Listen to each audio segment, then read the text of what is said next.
Bueno, buenas tardes amigos. Hoy tenemos un encuentro muy interesante con un gran amigo ya de varios años que es el doctor Enrique Stein. Enrique es médico psiquiatra. Enrique, corregimos si me equivoco, fue coordinador de salud mental de las Fuerzas Armadas durante muchos años. Enrique trabajó puntualmente en la salud de nuestros veteranos de guerra, en la salud mental, y también intervino en muchos hechos de catástrofes naturales o otro tipo de catástrofes donde hay situaciones de fuerte estrés emocional, estrés postraumático, eh, dando directivas, ya que es una de sus especialidades. Enrique, yo te quiero agradecer Y recordá, Javier, precisamente haber coordinado el equipo que intervino en el Ara San Juan. sí, yo me acordaba de eso y ahí vamos después de que Ah, bueno, hagamos esta presentación, vamos a ir ahí. manejalo Eh, vos, manejalo vos. Enrique es un joven entusiasta de muchos kilómetros ya.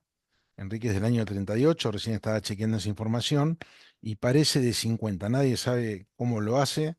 Es un hombre muy interesante, muy requerido, permanentemente consultado, eh, de una humildad muy marcada también.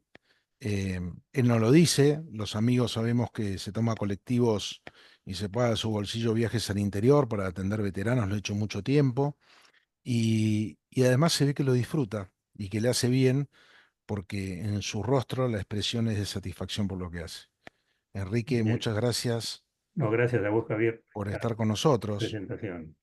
Bueno, con Enrique nos conocimos en el 2012, en la oportunidad de viajar a las Islas Malvinas con un grupo de veteranos del Regimiento de Infantería 6 de la sección B del entonces Subteniente de la Madrid, que casi me avergüenza, así como que me colé porque eran todos veteranos, y Enrique, que era el especialista en las heridas de guerra, en las heridas del alma, y yo era un espectador de unas dinámicas maravillosas que se hacían cada noche después de comer. Enrique, en base a eso, que yo te he escuchado conducir estos ejercicios y tantas horas que vos tenés de terapia y de escucha a los veteranos, contame si dentro de las cosas que les afligen a los veteranos argentinos, ¿hay algo en particular o es general de los veteranos de todas las guerras de todos los países?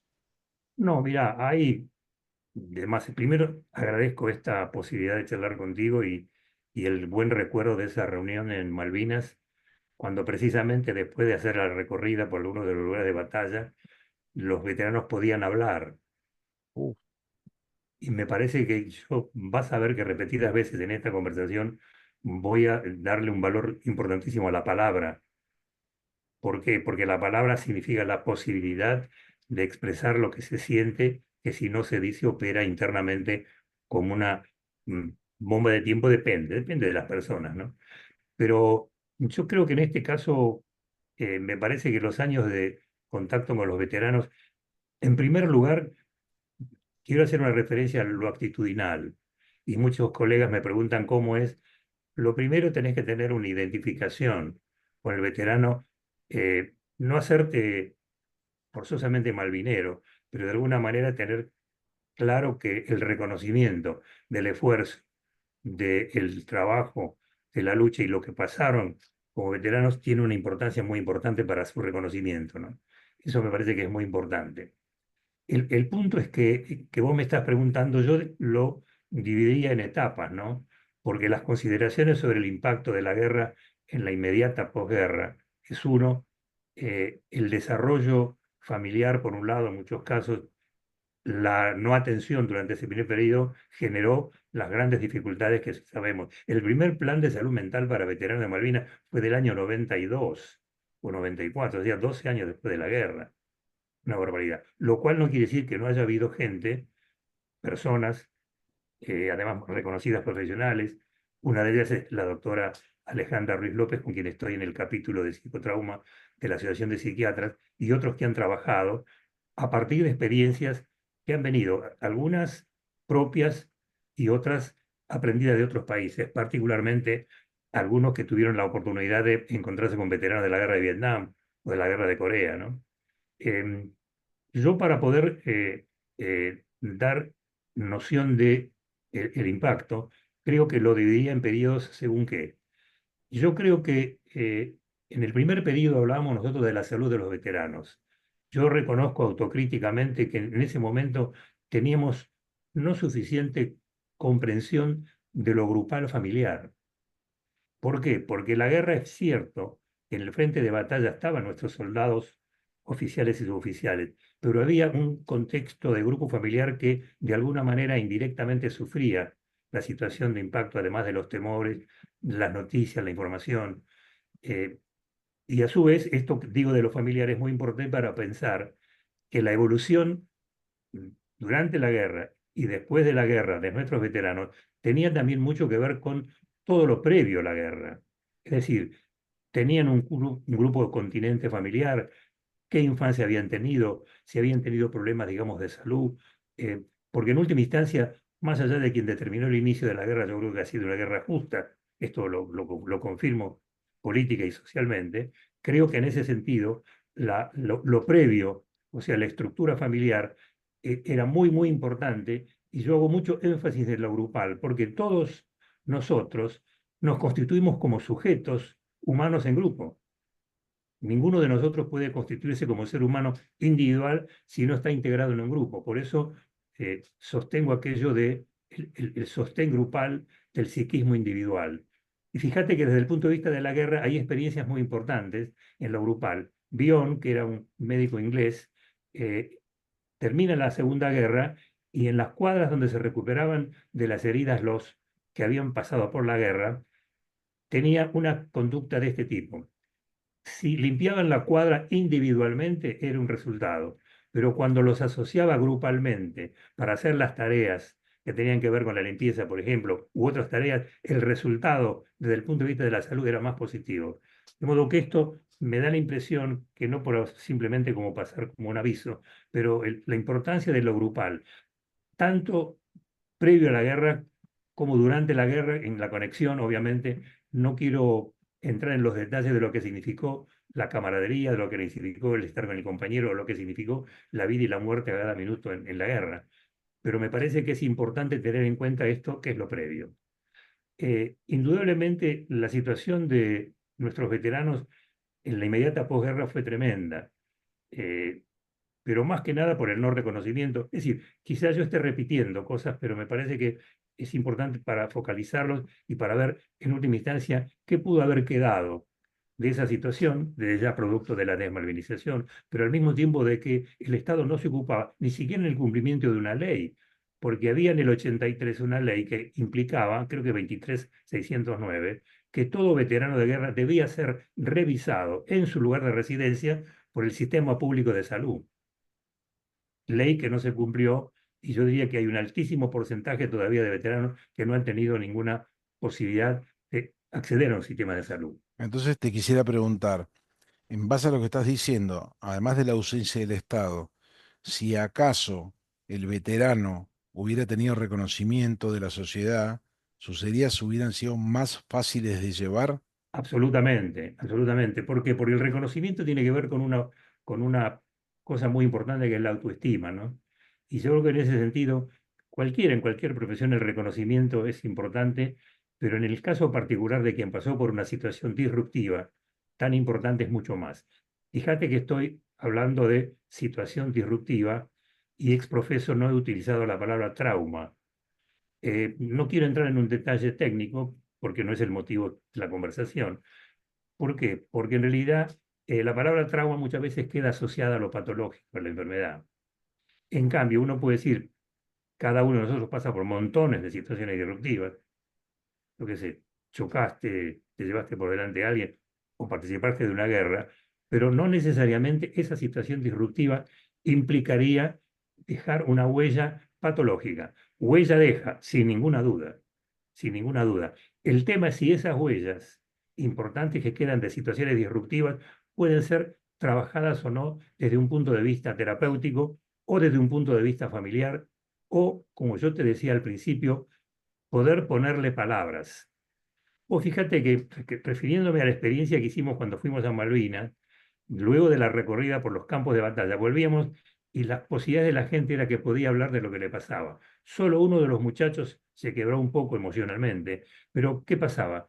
Esteban Lamadrid hablaba de la guerra y nosotros hablábamos de cómo ellos se sentían en esa circunstancia. Y eso fue importante porque pudieron ponerle palabras. Bueno, ¿Te das aparte cuenta, ahí Javier? te interrumpo un segundo.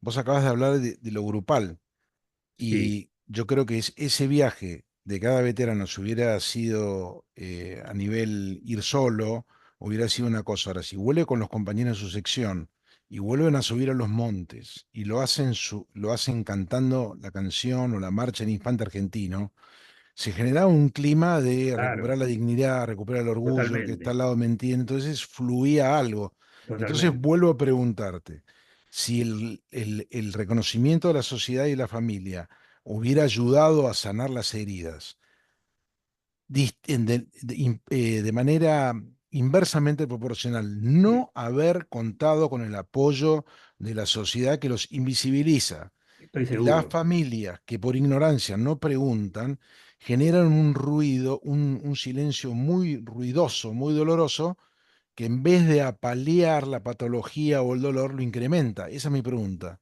Sí, sí, efectivamente yo creo que por un lado el reconocimiento tiene que ver también con la posibilidad de encontrarse con alguna valencia positiva de lo grupal, ¿no?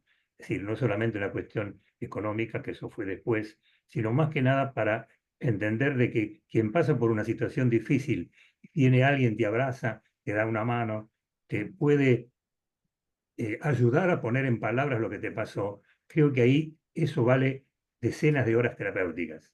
Y creo que efectivamente esa deuda, que en parte se va saldando con el tiempo, era justamente lo que debió haberse hecho en aquel momento para poder dar cuenta de quienes venían de ese campo de batalla, que al mismo tiempo políticamente vos sabés muy bien que fueron también producto, lamentablemente, de toda la política desmalvinizadora.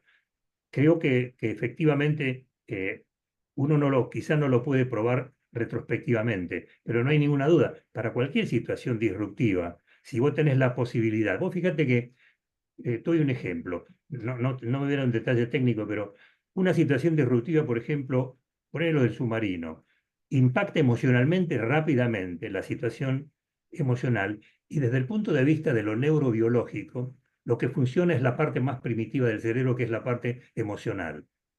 Pero rápidamente cuando esa parte emocional, que es comunicada a través del llanto, comunicada a través del dolor, de lo que fuere, pasa a otra forma de la comunicación, pasa a una forma que se llama cognitiva, o sea, con palabras.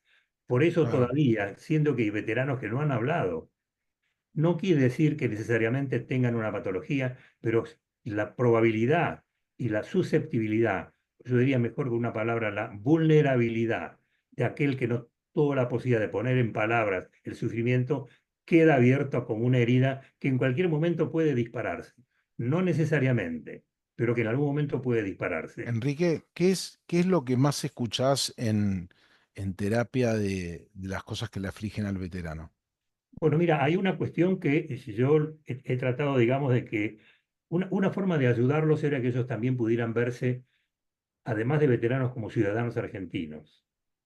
Digo, esto es muy importante porque es un hecho cierto que la realidad difícil, negativa, crítica, económica y demás, nos separa en la puerta de su casa y no entra.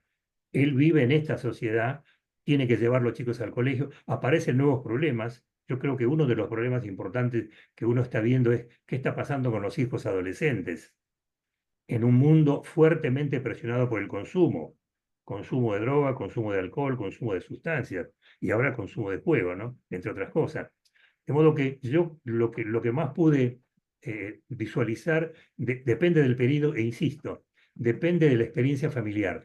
Te doy un ejemplo clínico. Sobreviviente del crucero General Belgrano.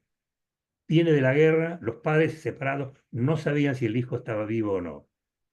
Vuelve a su casa, golpea la puerta del padre y el padre, imagínate, lo recibe, obviamente. Pero al rato viene la madre. Estaban conversando entre ellos, el muchacho, digamos, contaba, digamos, lo que había sucedido y se van a dormir. Había una sola cama, la cama matrimonial. ¿Cómo se acuestan y dónde se acuestan cada uno? Imaginalo vos y yo digo, papá a un lado, mamá del otro y él en el medio. yo lo doy como un ejemplo, no casual, sino qué enorme capacidad de resiliencia, de recuperación tiene ese contexto familiar para ese muchacho. Era un peón rural, después lo vi, tenía hijos, tenía una hija, trabajaba en el campo. Digamos, la oportunidad de poder tener una contención familiar me parece que era clave. En lo familiar por un lado, y por otro lado en lo social, ni que hablar, ¿no?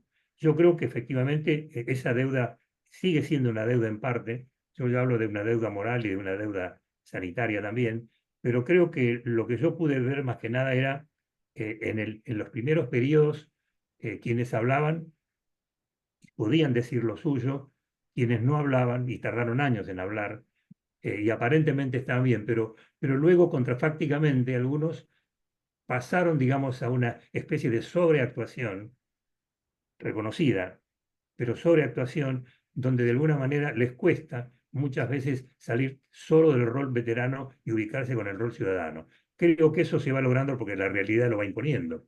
Claro. Y al mismo tiempo, ten Em, en cuenta que han aparecido ya por la edad nuevas patologías.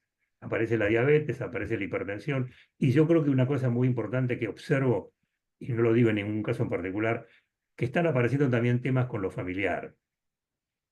En lo familiar hay nuevos ¿sí? integrantes del grupo familiar. Yo hablo de los adolescentes. Quizás yo esté un poco impresionado por el alto consumo de sustancias psicoactivas que yo veo en los jóvenes, alcohol, marihuana, etcétera, donde se ha banalizado el consumo y esto crea problemas, crea problemas. Y desde el punto de vista familiar también una historia que tiene que ver con el contexto, digamos, de crisis y al mismo tiempo con las cosas reactivas que pueden tener todavía algunos veteranos en función de su situación de salud. Ten en cuenta que si bien la tasa de prevalencia del famoso estrés postraumático, de lo cual voy a hablar también, es una tasa que en Argentina anda por el 15%, 18% más o menos. El, el- el doble es en Estados Unidos, bueno, tiene toda la guerra. El- ¿Quiere decir esto qué? Quiere decir que más allá de que algunos pueden tener esa situación, que sería el aislamiento, que sería, digamos, al mismo tiempo la evitación. A propósito del aislamiento, yo hice una pequeña investigación con la pandemia, aprovecho como novedad para contártelo. Hice una investigación con un cuestionario para algunos veteranos durante la pandemia y ¿qué encontré? Encontré un aumento, encontré cosas comunes a otros habitantes durante la pandemia, que es el aumento del consumo de alcohol, el consumo de sustancias. Pero encontré que en aquellos veteranos que sí ya habían sido diagnosticados con estrés postraumático, tenían un agravamiento de los síntomas por el aislamiento. Y mm, justamente el aislamiento es uno de los aspectos del combo llamado estrés postraumático. Aislamiento, Hablándole un poco a un público que vos sabés que yo apunto un poco a los jóvenes, Enrique, sí, para que vayan entendiendo todo.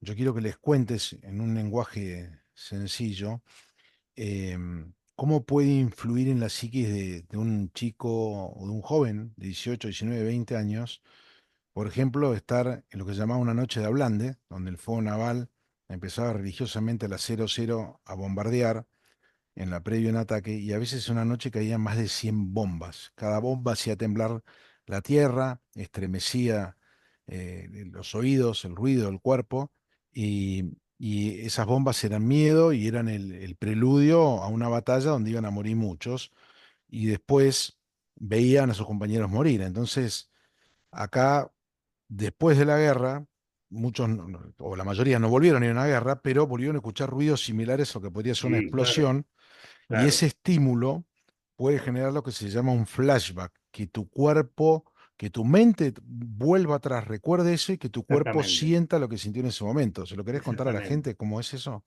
Sí, eso efectivamente es así porque la situación disruptiva deja una huella muy fuerte en el cerebro y esa huella fuerte que queda como subyacente reaparece cuando uno se pone en una situación parecida. Yo en ese sentido quiero recordar que no necesariamente el que puede tener ese síntoma está afectado en todas las actividades. Te doy un ejemplo. Dando una clase en la Universidad de Mar del Plata, un papá me cuenta que su hijo aviador, y esto es conocido, no por esta persona, pero conocido como hecho, que el aviador cuando escucha aviones que pasan, tiene un recuerdo intrusivo de lo que había sido la guerra y llega a ocultarse. Pero ese mismo muchacho es arquitecto, trabaja, tiene familia, es decir, No estoy con esto disminuyendo el impacto que significó para ese joven la situación de la guerra y al mismo tiempo el recuerdo intrusivo, pero no formaría parte, digamos, de todo ese combo grande del estrés postraumático, sino uno de los síntomas. Digo esto es muy importante porque algún veterano a veces me ha dicho que siente que no le reconozco suficientemente el estrés postraumático. No, yo lo que reconozco es el impacto doloroso de la guerra, pero cuando hablamos del estrés tenemos que hablar, digamos así, de un combo, de un conjunto de síntomas que no todos lo tienen. Esto no quiere decir que no existió el sufrimiento, porque yo creo que inclusive si miramos en los veteranos, nosotros mismos en la experiencia, eran todos del 6 cuando fuimos ahí a Malvinas. Sí, ¿te Sin acordás que embargo, pasó un bombardero que despegó de la base militar británica, un avión muy grande, una especie de Hércules, sí, y que pasó por los montes donde estábamos, y automáticamente todos dijeron alerta roja, sí, y se generó como una tensión, y claro, después generó una risa. Cuando claro, la gente se dio cuenta que no claro, pasaba nada, hubo como una explosión de carcajadas, pero claro, hubo un claro. segundo de tensión. Bueno, pero fíjate vos que eso es muy importante. ¿Por qué? Porque eso demuestra que la huella está en el cerebro. El tema es qué es lo que la activa. ¿Y qué es lo que uno puede hacer para que no se active? Es precisamente, primero, generar conciencia de la situación, pero al mismo tiempo otra cosa muy importante, y yo lo veo en los veteranos, es que marco muchas veces una diferencia entre aquellos que tienen lo que nosotros podemos llamar un proyecto, es decir, que tienen una actividad, que tienen una dedicación, y Mm. aquellos que por alguna razón se han aislado, no participan de situaciones. Por eso siempre ha sido muy importante los centros de veteranos en lugar del agrupamiento, como un lugar común para poder estar y para poder compartir. Creo que en ese sentido, esto que vos me comentabas, evidentemente, eh, no recordaba la anécdota ya de Malvinas, pero me parece que efectivamente tuviste la posibilidad de palpar directamente lo que significa el flashback. Ahora, Que si se repite muchas veces, ahí sí podemos hablar entonces de una patología. en la búsqueda de esa falta de reconocimiento que hay, puede ser que se utilice como un vehículo la victimización para generar compasión o autocompasión. Sí, yo creo que no puedo, digamos, estadísticamente decir que muchos lo hacen, pero algunos sí, eh, en el sentido siguiente. Pero fíjate que eso puede ocurrir en aquellas personas que no tienen otro sostén afectivo. Claro. Es decir, si vos tenés un grupo continente, tenés una familia suficientemente afectiva, tenés los hijos que estudian, estás en una situación, digamos así, la autocompasión no aparece como una necesidad. Y ahora que hablo de necesidad, quiero ponerte un concepto en esta charla, y es el sentido siguiente. Los seres humanos somos sujetos de necesidades, que solo se resuelven en relación con otros. Relaciones que son a veces complejas, son relaciones económicas, sociales, políticas. Digo esto porque el concepto de necesidad es muy importante desde el punto de vista del desarrollo psicológico normal y también del desarrollo psicológico no normal o patológico. ¿Por qué? Porque el gran tema es que las necesidades de nuestros veteranos no fueron satisfechas de inicio. Entonces, la relación entre necesidad y satisfacción, que funcionan como aspectos contrarios, evidentemente a lo largo de la vida de cada uno, depende de qué es lo que predomina. Si predomina la satisfacción o predomina la necesidad y la no satisfacción. Entonces, este concepto de necesidad para mí es fundante desde el punto de vista de la psicología, principalmente la psicología social, y es fundante también entonces lo grupal, porque aquel que se puede sostener grupalmente no es lo mismo que aquel que está aislado. ¿Y esto por qué? Porque naturalmente somos sujetos de necesidades, que no hay otra forma de resolverlo que es en relación con otros. El veterano en general es más agresivo que una persona que no fue a la guerra.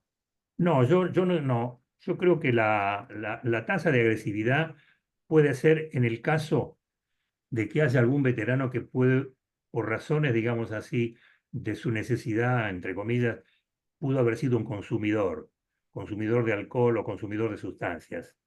En ese sentido, ya que me decís que de una palabra para los jóvenes, quiero decirles que aquel consumidor de sustancias, particularmente los jóvenes, marihuana y otras, son sustancias que producen una afectación en una parte muy importante del cerebro que es el lóbulo frontal. Entonces, si vos me preguntás por algún veterano que a lo mejor pudo a lo largo de su vida tener un alcoholismo crónico, es probable que su irritabilidad, que su, digamos así, su impulsividad tenga que ver con una afectación de su lóbulo frontal producto del consumo de sustancias, particularmente alcohol y algunos cocaína u otras sustancias, ¿no? Creo que esto me parece que es un instructivo, gracias que me das la oportunidad de plantearlo, porque es un mensaje para los jóvenes. Sí, sí, está Jóvenes, claro. el desarrollo neuronal hasta los 25 años se afecta por el consumo de sustancias. ¿Qué es lo que se Dentro, afecta? ¿Eh? si no, termina el concepto, por favor. ¿Qué es lo que se afecta? Y se afecta principalmente el lóbulo frontal, que es, digamos, la adquisición más importante y más reciente de los seres humanos. Y en ese sentido, fíjate vos que el lóbulo frontal tiene que ver también con el problema de la palabra, ¿sí? Que tiene que ver Ah, con la conciencia. Entonces, yo quizás esté haciendo una especie de mezcla de cosas, pero para responder a tu pregunta, observo en algunos veteranos la agresividad, pero en general la agresividad y la impulsividad está asociada a una historia de consumo, particularmente de alcohol y otras sustancias. Enrique, en la guerra, yo siempre segmento con los que estuvieron en las islas. Casi todos recibieron, además de tener angustia, miedo y amenaza, sufrieron casi todos bombardeos, ataques y todos. Ahora, no todos tuvieron la oportunidad de repeler esa agresión, de disparar un cañón, un mortero, una ametralladora, un fusil, que es, de alguna manera, también es un vehículo de que uno puede desahogar Sí, esa ira o miedo contenido en el ejercicio de jalar del gatillo y disparar una ráfaga, un sí, cargador o lo que fuera. sí, Hubo gente que pudo hacer eso y se pudo vaciar, por decirlo de sí, alguna manera, pero hubo gente que no, que le sí. tocó estar en una isla donde eran atacados vía aérea o desde un barco y no tuvieron la posibilidad de defenderse. ¿Vos crees que entre estos dos grupos puede haber alguno de ellos dos que esté más acentuado su emocionalidad? Y es probable, digamos, a quien que no, es decir, es como la ráfaga de ametralladora funciona como ponerle palabras al dolor, de alguna manera, Mira, simbólicamente. Entonces es muy probable que uno pueda entender que hay una diferencia quien no tuvo la posibilidad de hacer esa descarga. Pero yo creo que hay que estudiar, digamos, particularidades, porque muchas veces alguna manifestación de descarga emocional tiene que ver también con condiciones previas a la situación. Pero es muy probable, esto que vos decís como problema, que es cierto, quien tuvo la posibilidad de tener algo como, con que defenderse por un lado y hasta atacar por otro lado, puede tener mejor posibilidad de aquel que solamente fue agredido y no tuvo ninguna posibilidad de reaccionar en ese momento. claro, no devolvió la piña. No devolvió la piña. Eh, Ahora, eh, esto no quiere decir que eso pueda transformarse de modo permanente en una huella difícil de superar. Creo que en ese sentido, la posibilidad de poner en palabras, por ejemplo, el que pueda describir esa situación, ya es un hecho muy importante terapéuticamente de quien pasó por claro, la situación de no tener nada y que no lo habló con nadie. ¿Entendés? Entonces yo creo que ahí me parece que das un punto muy importante terapéuticamente hablando, la posibilidad de hablar de esa situación, que me siento, bueno, yo no pude descargarme, pero ahora lo estoy diciendo. Y en ese mira, sentido funciona como wow, una descarga. es poderoso. Enrique, tuve la suerte de visitar el Centro de Salud Mental de las Fuerzas Armadas, Hospital de Día, que con mucho cariño todos los que trabajan ahí lo pusieron muy lindo, con un jardín, con una parrilla, con sillas, con un livingcito, con Ha sido pinturas. una gran obra de la Madrid, digamos, ¿no? Sí, la verdad que sí, y se generaba, había como un clima de, no te diría de paz, pero sí de un ambiente muy agradable, ¿no? Y ustedes recibían permanentemente jugadores lesionados, con fracturas, con desgarros, con golpes. ¿Vos sentís que pudiste devolver los jugadores curados a la cancha? Mira, yo creo que sí. No te puedo dar una estadística, pero a mí me parece muy importante, por lo menos en mi experiencia, por un lado la posibilidad tengo, digamos, así, imagínate, agradecimientos, que yo, digamos, no los necesito, pero los tengo y los recibo, de gente que agradece, digamos, lo que hice por ellos, el caso digamos, de ese muchacho del crucero y otros pacientes más. Pero yo lo que sí creo que hemos podido, por lo menos, paliar la angustia, en segundo lugar, ayudar a la autoestima por el reconocimiento. Yo Bien, cuando me preguntan ahora, por ejemplo, tengo una reunión con veteranos en Esquel, me preguntan qué le aconsejaría yo al profesional para atender el veterano. Lo primero que lo quiera, lo primero que lo reconozca, que no se disfrace, digamos así, de malvinero, pues sería falso, pero que si no lo reconoce no lo puede atender. Nosotros creo que hay una cosa muy importante que, bueno, además de médicos, se da la singularidad de tener una identificación con una causa, lo cual es doblemente positivo para ese Bueno, pero veterano. para ahí, porque ahí, ahora yo no le hablo de profesional, ahora le hablo a Enrique. Sí. Vos me decís de que quiera el veterano y que no sea malvinero. No, no, Pero no se me ocurre no, no, perdón, pensar, perdón, que no se sí, disfrace. que no se Que- disfrace, claro, pero no se me ocurre pensar en un profesional que se haya involucrado más con el veterano y que sea más malvinero que vos. Sí, no, ya sé, ya sé. No, pero me parece que entendiste mal lo que dije, no sé. Ah, ok, ok. Voy a corregir. Si hay un profesional Sí. que no tiene que, Que no tiene que, actúe, decís vos. tiene que sentir, digamos así, lo que significa ese veterano, Ajá, identificarse, pero digo, no disfrazarse para ok. hacerse, digamos, el bonito frente al veterano, a eso me refiero. Porque eso se notaría, ¿no es cierto? Claro, se notaría, además sería ineficaz terapéuticamente. Mira. Y además, sabes que es muy Eh, importante porque el primer elemento que el veterano quiere es la confianza. bueno, ahí entramos en una pregunta que te quería hacer. Ya que estamos hablando de la confianza, em, vos no sos veterano, tenés mucha experiencia, pero no sos veterano. Y yo creo que el veterano, a veces cuando ve otro veterano, empatiza. Es como que los une algo y eso Sí, puede generar un círculo de confianza. Pero en unas entrevistas hablé con un veterano que me decía que tuvo una terapia muy linda y de mucha gratitud que le hizo mucho bien, mucho provecho con un psicólogo, con un psiquiatra del centro, que yo sí. lo quiero mucho, que también es veterano, y ese psiquiatra nunca le dijo que era veterano. Ah, Y yo digo, ¿no se quiso valer de ese recurso? yo te diría, no lo puedo, sé de quién hablas, no lo Claro. interpretaría, pero eh, en mi práctica profesional con pacientes, no en el caso de los veteranos, algún elemento de identificación de lo que le pasa a uno con el paciente es un elemento positivo.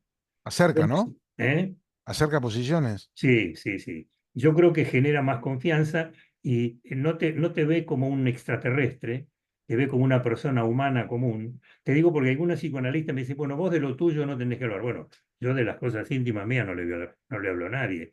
Pero si yo me siento delante de un señor que enviudó hace poco y yo soy viudo y pude en algún momento decirle yo soy viudo, para él no me aplaudió porque al mismo tiempo sintió a lo mejor el mismo dolor. Pero ese mecanismo de identificación es muy importante y yo lo creo que es importante también en el caso de los veteranos. Eh, en el caso de, yo no soy veterano, pero el hecho de identificarme con lo hecho, lo realizado, me parece que le da un plus importante de confianza para poder hacer lo que uno tiene que hacer, que abra su corazón, que pueda plantear sus problemas, que al mismo tiempo muestre un camino de solución de lo que le está pasando, ¿no? Claro, yo sí me pongo como ejemplo yo fui a un colegio católico y había un hermano que nos hablaba con mucha autoridad sobre el matrimonio, la dificultad del matrimonio, y el que es rebelde por naturaleza lo descalifica, que dice, vos que me hablas del matrimonio, que no estuviste casado, que no tenés ni idea.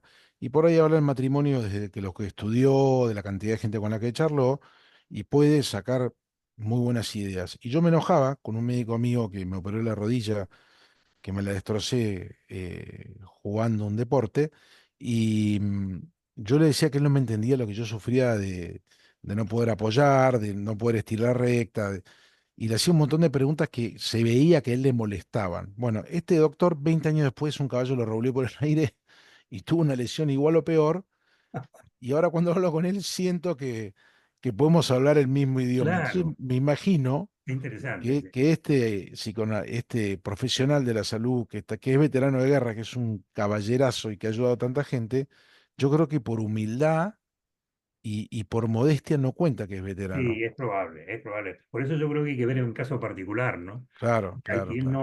no fácilmente puede tener que ver con la personalidad, con la timidez o con el hecho de pensar de que no va a usar su condición de para Para no seguir, colocarse en un lugar que no le claro, corresponde. para Y no por lo aprovecharse, tanto, digamos, ¿no? deja la relación terapéutica, yo diría limpia, limpia en el sentido de no le agrega elementos que En algunos casos puede favorecer, digamos así, la relación terapéutica, en otros casos hay que estudiarlo, ¿no?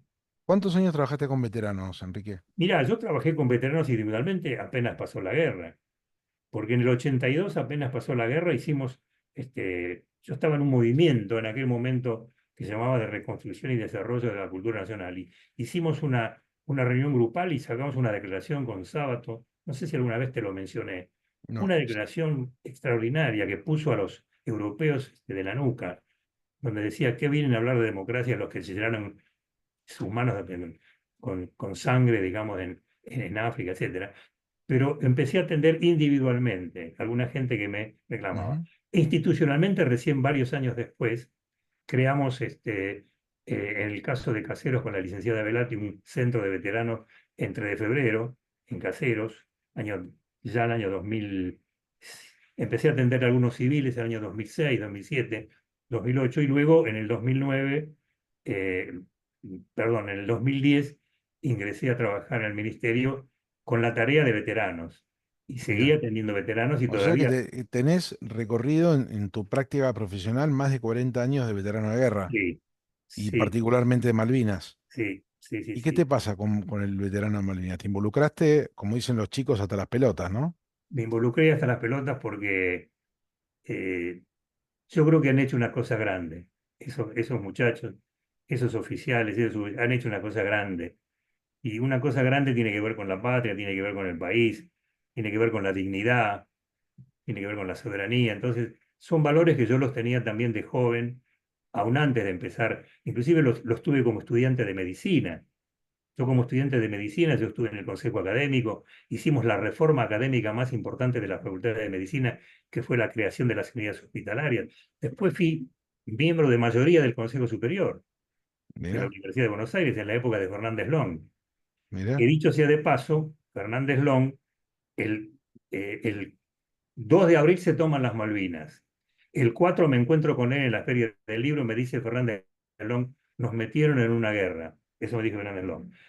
Pero llegó el 10 y yo estuve en la Plaza de Mayo y llegó todo lo que después. Entonces, a partir de ahí, ya dije, bueno, aquí estoy y Y seguiré entonces, estando.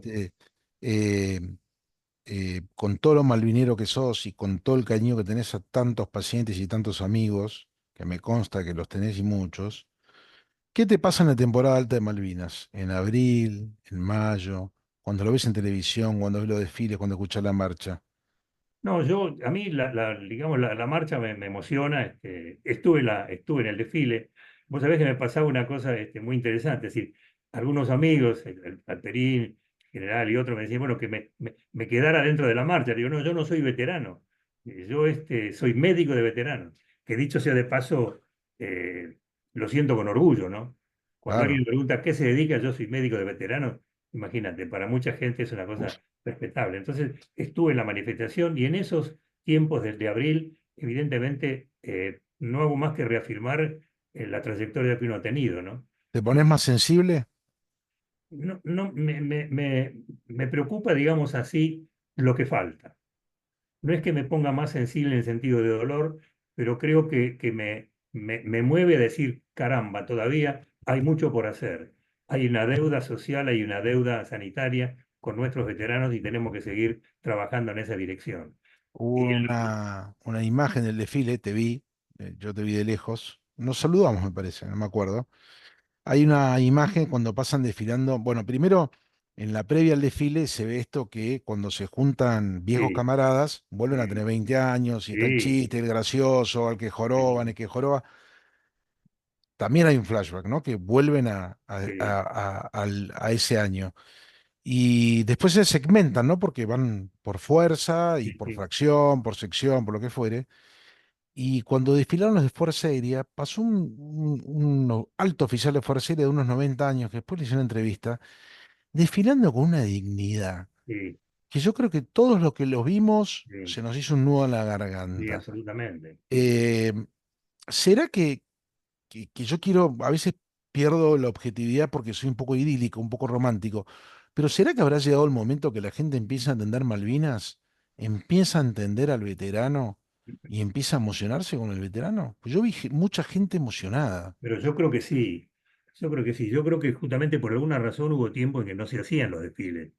Y el desfile marca claramente un reconocimiento para ellos porque, por muchas razones. Y creo que imagínate, eh, hacer ese desfile, yo me gasté las manos aplaudiendo, obviamente, Claro.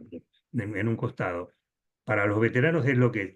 Y para el público también, porque nosotros estamos necesitando digamos, recuperar valores muy importantes desde el punto de vista de la argentinidad, de la patria, que al mismo tiempo lo muestra muy claramente este desfile, ¿no? Por lo menos el No, desfile de los veteranos, ¿no? fue Muy- increíble, fue muy emocionante, también muy emocionante ver que también se reconozca postergadamente, pero se reconozca a las mujeres de Malvinas, ¿no? claro, A las instrumentadoras, a mi amiga claro, Silvia claro. Barrera, tremenda, una mujer llena de coraje. Sí, sí, sí. Digo, bueno, qué oportuno.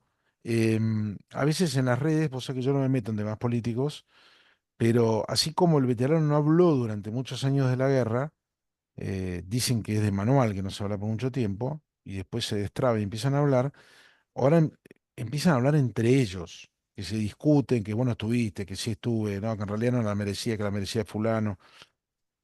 Hay algunos, veo que por supuesto tiene que ver con algunos regimientos que estuvieron más castigados en la guerra que otros, o que tuvieron repliegues desordenados por confusión, por lo que fuera. Veo que tienen cuentas pendientes entre ellos. ¿Vos crees Sí. que se pueda olvidar eso, que se pueda decir, bueno, ya está, terminó? Yo creo que hay que ver casos en particular. Yo creo que lo grave fue en la posguerra enseguida. Yo tenía pacientes que volvían a su regimiento y eran relajados, recuerdo perfectamente un muchacho que yo atendí, que era del portaaviones, cuando vuelve, digamos, al portaaviones, un cabo, me consulta por un intento de suicidio de su hija, y cuando vuelve al portaaviones, hay un guardia marina, digamos, digamos, un marinero de baja graduación, eh, que está ahí presente, y entonces le recrimina a mi paciente de por qué no llamó atención para que la gente se formara delante de él, ¿no? ¿Y qué le dijo ese guardiamarina a mi paciente, cabo del portaaviones? Con ese espíritu no se hubiera podido ganar la guerra. ¿Te imaginas Oh, lo que pasó? Sacó la 45, no lo mató, nada más, pero casi, casi. De modo que yo de esas anécdotas tengo varias. Enrique, También has tengo algunas escrito en algo. Fuerza Aérea, pero yo creo que en ese sentido, una cosa, el tiempo puede ir resolviéndolo. Pero me parece que lo que sí veo como muy importante, que vos lo estás señalando, que pueden hablar cada vez más de eso y hablar cada vez más de lo que pudo hacer bien o mal cada uno es terapéuticamente muy importante. Porque la palabra no solamente es para ponderar las cosas bonitas, la palabra también es para poder colocar el sufrimiento en un lugar en que uno lo haga aceptable, que en última instancia es la base de la terapéutica. Es decir, que yo pueda aceptar el sufrimiento que tuve, que pueda aceptar la desgracia de la muerte de un compañero y que eso forma parte de su vida. No es que lo negó, lo cerró, lo eliminó. ¿Se entiende? Sí, claro. ¿Vos tenés pensado, o por ahí ya lo hiciste, bajar a papel tu experiencia? Bueno, eso es lo que me dicen todos. Empecé a grabar y encontré un programa que es transcriptor, que vos le hablás, bueno, vos sos experto en esto. Yo posiblemente estoy haciendo una especie de relato autobiográfico de, desde la infancia en adelante, pasando, por supuesto, por mi época de basquetbolista, pasando por la Facultad de Medicina, y tengo elementos para pensar en poner en papel también la parte, digamos, de Malvinas. Tengo textos que son trabajos, más que nada, trabajos científicos, pero creo que lo vivencial lo podría a partir de un montón de anécdotas que tengo en relación con la guerra, desde la guerra misma, desde aquella Bueno, época. vos seguramente cuando empezaste tu terapia podrías tener preparados una serie de herramientas, consejos, guidelines, como le dicen en Estados Unidos, para familiares, para padres de veteranos. Y hoy quizás esos recursos tendrías que tenerlos pensados para Sí, hijos de veteranos, pues los padres ya casi sí, todos han muerto, ¿no? sí, eso es muy importante que lo que vos decís, porque se está demostrando científicamente lo que se llama la transmisión transgeneracional. Hijos de veteranos es probable, no conozco muchos casos, pero en algunos sí, es probable que puedan tener emocionalmente situaciones parecidas a las vividas por su padre, aunque no hayan estado en la guerra. Es lo que pasa con nietos de gente que ha estado, por ejemplo, en el Holocausto, que no estuvo Uf, en el Holocausto, que tampoco recibió una transmisión verbal, pero que de alguna manera la impregnación, para darte un término fisiológico, la impregnación genética en el de una ADN, situación disruptiva puede transmitirse a la descendencia. tremendo. Y yo creo que ahí hay un camino de investigación, creo que inclusive vos lo estás como sugiriendo, que habrá que ver de qué manera el impacto de la guerra en los padres pudo transmitirse a los hijos, aun cuando esos padres no hayan hablado de la guerra. No, yo pensaba también como amigo de veteranos, bueno, antes el veterano tenía a su mamá, a su papá, hoy no los tiene, tiene a sus hijos, a veces no tiene buena relación con los hijos, pero los padres con los que yo he tratado me decían, yo no sabía cómo hablar de mi hijo, no sabía si era bueno que hablara de la guerra, si era malo que le hablara de la guerra, si le pregunte, si le molestaba, no le molestaba, entonces la opción prudente era no innovar, no pregunto. Claro, ahí me parece que había un déficit Por nuestro. ignorancia. Entonces Claro, hoy el hijo, digamos, el hijo, el veterano, se queja de que sus padres no le preguntaron. Entonces ahora me pregunto, ya los padres no están. ¿No habría que anticiparse a la jugada y decirle a los sí, hijos, che, en abril, preguntar a tu papá dónde estuvo, qué totalmente. hizo, Yo cómo creo se que sintió, nosotros cómo está? eso lo podés dar como un buen consejo terapéutico. Yo te digo que sería enormemente importante para un veterano que es como yo a veces me cuento con una familia, eh, padre e hijos, y entonces le digo al padre, ¿usted alguna vez se equivocó y le dijo a su hijo que se había equivocado? No. ¿Y cómo quiere que su hijo, si comete un error, le va a decir que se equivocó? Entonces, yo creo que muchas veces, sincrónicamente, el hijo puede ser un factor terapéutico muy importante preguntándole a papá qué pasó, qué no pasó, y el padre se va a sentir bien, salvo que también tiene que ver con la forma, ¿no? No, por supuesto. Tiene que ver con la forma. Pero yo creo que siempre en esto siempre hay que diferenciar qué es lo principal y lo secundario. Lo principal es que más allá de la forma, la pregunta de un hijo a su padre puede ser un factor importantísimo de alguien que no ha hablado y puede empezar a hablar, ¿no? Que eso es terapéuticamente hablando importante, ¿no? Lo cual hablar no significa automáticamente la curación.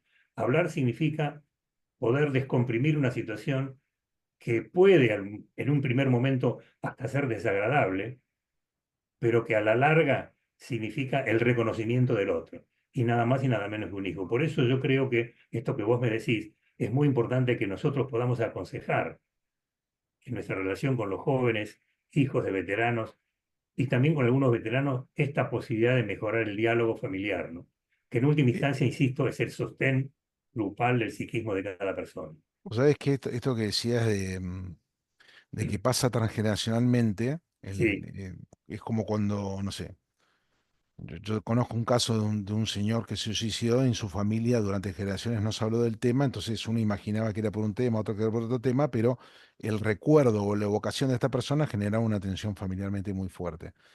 Eh, los veteranos que no hablaron de la guerra con sus padres, sus hijos que no le preguntan, la época de abril a junio, o ver en televisión, genera una tensión porque sí, el hijo está como queriendo que le abran la ventana para poder preguntar, no se anima a hacerlo y hay una tensión, digamos. sí, Yo creo que los hijos de los veteranos también han sufrido sí, al sí, ver seguro. sufrir a sus papás, ¿no? Seguro, seguro, seguro. Yo creo que lo que yo he dicho como autocrítica, que nos ocupamos mucho de los veteranos al principio, pero poco de su familia. Yo creo que eso ha cambiado y me parece que es importante tener en cuenta que todo ese grupo es el que ha sufrido directa o indirectamente una situación, ¿no? ¿Qué esperás, ya yendo a cerrar un poco, sabes, Enrique, que los chicos hoy en estos Spotify, en estos podcasts, escuchan 40 minutos a lo sumo, 50, yo podría Sí. charlar con vos 10 días de lo interesante que me resulta todo. ¿Qué esperarías del Estado hacia el veterano? No, no lo que soñás, lo que crees que podría ser aplicable Y para los próximos años. yo creo que habría que ponerse en serio a aplicar una ley que existe. En la ley que existe de que hay una cantidad de veteranos que, primero, tener una política de búsqueda porque hay muchos veteranos que están aislados en pueblos distintos, en lugares distintos, y creo que ponerse a buscarlo sería una actividad importante. Y esto quiere decir que no necesariamente el que está alejado tenga una patología, pero aplicar una ley, que es una ley que existe, que es del 83, sería importante para una parte de los veteranos que aún no han sido ni siquiera visitados ni actualizada su situación, ¿no? Eh, Creo que como vos sos consciente, eso va a depender mucho de la decisión política. No, por Yo creo supuesto. que ha habido un desfile de veteranos, es un hecho positivo totalmente desde el punto de vista social, ¿no? Desde el punto de vista de Sí, ellos, ¿no? quizás como Y una yo creo muestra que lo que parcial, habría ¿no? que Porque hacer el, es, el desfile fue en la capital y hay veteranos por todo el país y algunos no se pudieron movilizar. claro, La verdad que fue un desfile con veteranos, no fue un desfile de los veteranos que sí, yo siempre lo destaco. Los veteranos a la fecha no han tenido su desfile. está bien, coincido ¿Y con vos. qué esperas de la sociedad para los veteranos, de nosotros? ¿Qué te gustaría Yo que creo que pase, que hagamos? nosotros tenemos que seguir tosudamente con nuestra malvinización, o sea que nosotros tenemos que insistir en reconocer el carácter, digamos, de la guerra, digamos, recuperar valores que tienen que ver, obviamente, con lo nuestro, ¿no? Con la soberanía, pero al mismo tiempo, diría, en cada espacio que uno tiene, en las escuelas, en la universidad, en los centros, poder hablar más sobre Malvinas. Ojalá, vos no, fíjate, no está ni en los programas de estudio de Bueno, colegio claro, secundario, pero ¿no? precisamente. Entonces, Y bueno, si uno diría, algún congresista que puede estar escuchando que diga, bueno, voy a presentar un proyecto para que en las escuelas se enseñe todos los días Malvinas, bueno, yo creo que ahí tienen un gran mérito los veteranos mismos, bueno, pero ¿no te da diciendo, vergüenza eso, Enrique, como me pasa a mí, y que los sí, veteranos se tengan que rescatar a ellos sí, mismos? y sí, y En sí, ausencia del Estado y la sociedad tenga que ser el veterano. Yo tengo una admiración muy grande por el equipo de José Cruz, de Esteban Tríez, de Germán Estrada, que están en la sí, rural todos que los van a años, las que escuelas, laburan como locos, sí, nos ayuda, bueno, Marcelo Bernardis y un montón de gente, pero ellos mismos contando de ellos mismos sí, y rescatándose ellos mismos. sí, Es muy perverso eso, sí, ¿no? sí, sí, Es sí. muy loco, es, Pero es una forma, digamos, eso de poder sobrevivir lo que han pasado porque evidentemente sí han podido hacerlo quizá después de muchos años de no haberlo hecho. claro, claro. Y entonces creo que muchas veces ese enorme esfuerzo, primero que es meritorio, compensa al mismo tiempo y es un desarrollo de cierta personalidad. Pero yo creo que hay que valorar eso, pequeño, grande, importante en las escuelas. Desde ya hay que empezar por convencer a muchos maestros Ah, obvio. de las cosas que dicen. No estoy diciendo a muchos profesionales, ¿no? Que Enrique, digamos, si fueras el kinesiólogo de la selección, y yo te tuviera que preguntar cómo está el veterano en general. mira, yo creo que el veterano en general está, digamos, primero mejor que antes en cierto sentido, ni que hablar. Eh, Creo que observo un creciente reconocimiento social, digamos, del veterano. Eso me parece que también es importante, que no alcanza obviamente los límites necesarios todavía. Y yo creo que debería haber una política de Estado más enérgica en relación con eso. Es muy importante, digamos, el agrupamiento de la comisión familiares, es muy importante, digamos, la atención que hacen a los veteranos en el centro de todos los veteranos, pero yo creo que habría que pensar en fortalecer esto que vos haces de alguna manera de poder difundirlo masivamente. Así como hay cosas que en la televisión no están, lamentablemente Malvinas no está todos los días. No digo que deba estar todos los días, pero creo que más allá de los flashes que pueden aparecer alrededor de abril, el tema debería estar más permanentemente en los medios, que es donde la gente escucha, donde la gente aprende. Y lo digo esto porque hay otros temas que no van a la televisión. El consumo de cosas no va a la televisión, va así, digamos así, una cosa tremenda que yo quiero al mismo tiempo aprovechar para decir, no es posible que la canción Aurora, que es una canción patria que cantan millones de chicos todos los días, sea la cortina musical de la propaganda de una bebida alcohólica. ¿Sabes a qué me Mm, refiero? sí, sí, claro. Y que el director técnico del seleccionado haga la propaganda de una bebida alcohólica. Bueno, dejémoslo Sí, ahí. Sí, para no ir más allá de esto. es un De tema cualquier que manera, da para mucho, se mezcla la salud del deporte con claro, el premio al esfuerzo tomándose una claro. bebida alcohólica. Pero en lo que vos decís, yo creo que, bueno, ¿de Están qué modo se mejor. le puede poner más en los medios esto de Malvinas? Me parece muy importante. Bueno, Bueno, yo el esfuerzo que he hecho, lo he hecho alrededor, digamos, de la Asociación de Profesionales. Yo recuerdo que hace 4 años, cuando ingresé al Congreso de Psiquiatras de Mar del Plata, con 6 oficiales superiores uniformados, a un wow. Congreso de Intelectuales, todos preguntan, ¿y a estos quién lo trajo? Y los traje yo, bueno, en realidad, en ese momento, pero bueno, había un capitán de navío, un brigadier, no, un comodoro, y estaba un coronel, y uniformados. Lo hicimos y tuvimos mucha audiencia. El tema es hacerlo. Y Muy también el tema de bien. Malvinas, que ya lo voy planteando hace muchos años en la asociación donde estoy, todos los años con algún tema que tiene que ver. Te hago Este año, una pregunta final. Hay muchos veteranos que no han ido a las islas, no han vuelto. sí, Tienen algún prurito con el tema de que les sellen el el pasaporte. pasaporte, sí, Yo creo que es una gran excusa que encierra otros temores. sí, Que abrir ese cofre de recuerdos pueda desajustar o descompensar todo el gran aparato anímico del veterano. Y entonces te quería preguntar, porque vos has tratado con veteranos que volvieron y los que no volvieron, ¿vos le recomendarías a un veterano sí. ir a Malvinas? Yo sí, yo lo recomendaría hacerlo en grupo con la posibilidad de poder trabajar lo que pasa, ¿entendés? Es como cuando yo digo, alguien pasa por una situación de sufrimiento y después no habla de lo que le pasó, ahí hay un problema. Yo creo que puede abrir una situación que el veterano vaya otra vez a Malvinas, pero si puede ser, digamos, una cosa continente, con ayuda, con algún profesional o con algún camarada más o menos estable, recomendaría que vayan si lo aceptan desde el punto de vista social, digamos, ¿no? Este, me parece que puede ser importante. Bueno, yo creo que no es porque lo hicimos juntos, pero fue una experiencia muy buena la que hicimos en aquel No, fue momento. tremenda. Me imagino que de un nivel de sanación muy fuerte. E inclusive sé que algunos de los que fueron a ese viaje volvieron a ir y cada vez la pasaron mejor. Sí, Yo sí, tengo un sí, amigo veterano que quiero mucho, que él me dice que cuando estaba en su trinchera, en su pozo de zorro, en esas largas horas de espera, esperando el ataque, que no fue inminente, digamos, ellos llegaron en abril y los ataques empezaron varios días después, pero cuando empezaron, avisar a los barcos, a ver las estampidas, escuchar los bombazos y a recibir el ablande, antes de los combates, él me dice que él soñaba con la familia que iba a formar.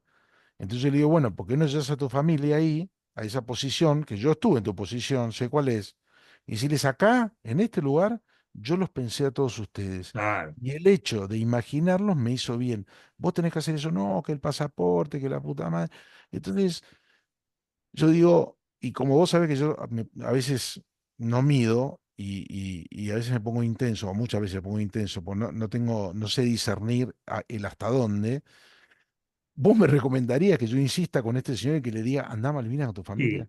sí, sí, yo creo que sí. Acompañado, le va a hacer bien. El tema del pasaporte desde ya era un tema. Yo, cuando viajé, le pregunté, yo estaba en Neuquén y lo conversé con los veteranos respecto de eso. Dice, bueno, anda igual, Enrique, anda, no hay ningún problema, no tenemos. Yo fui por ese motivo, digamos así. Eh, recuerdo cuando anduve por Londres por un problema de un congreso internacional, le mostré el pasaporte con el sello Falkland al de la Mira, aduana. mira El vos. tipo no me dijo nada, pero la verdad que me dio Yo el creo que en ese sentido han tenido tantas guerras que claro, tienen más clara que nosotros y yo he notado siempre que entre argentinos e ingleses que estuvieron en la guerra no hay odio y eso debería replicarse. Enrique, me has regalado una larguísima y cortísima hora a la vez. He disfrutado no, yo te mucho agradezco a de vos, ¿no? charlar con Realmente, vos, de aprovecharme de tu generosa sabiduría. Vos le haces mucho bien a mucha gente, lo sé.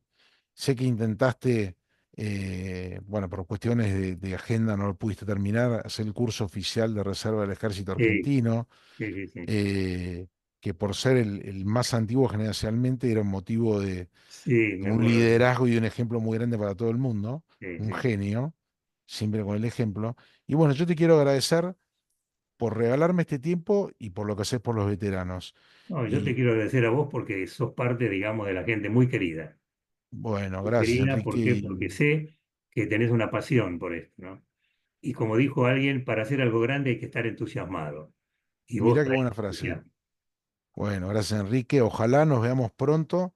Vos sabés que dentro de esos sueños que tengo que deben obedecer a algún desorden mental que me aflige, uno es la película de Malvinas. Ah, mirá, Sigo rompiendo eso con el sí, tema de la película qué y bueno. ojalá que pronto te diga, Enrique, se estrena la película. Ah, Ojalá. muy bien, No, te mando un ojalá. abrazo enorme y te agradezco muchísimo No, te esto y agradezco yo bueno, a vos esta enorme generosidad que traducís siempre, ¿no? Gracias. gracias, Enrique. Hasta la Adiós. próxima. Que estés bien.